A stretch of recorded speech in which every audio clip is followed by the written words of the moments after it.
wangu wa kila siku.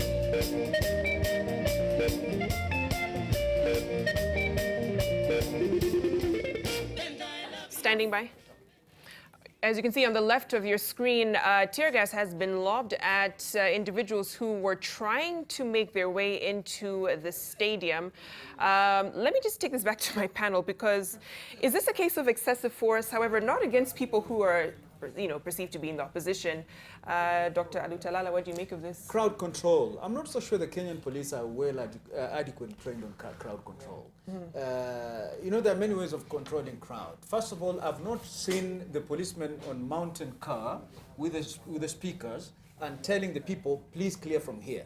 From that distance where the policemen are gathered, it's not easy to be heard beyond the crowd. Right. So whatever communication they were trying to tell them, look, please clear, it is full, you can get in, it's for your own safety. I doubt that crowd would ever hear about it. But now, the message that the Kenyan police know is tear gas. Right, exactly. Because they know that the moment you tear gas a crowd, then they take to their heels. Unfortunately, tear gas is like a bomb. There are people who have asthmatic conditions there. There are people who have disabilities. And you could very easily cause injuries in that crowd. Not to mention the panic that it's causing. You can see people who are running behind. This is, of course, fears of stampede being caused as a result of this. And there are children also. Absolutely, absolutely. Elaine, what's your take on this? I think it's unfortunate because these people have generally come to celebrate, I guess, their party and the person that they voted for. So, I mean, this kind of treatment, I think, is a bit harsh. And it speaks to basically just the processes that the police employ.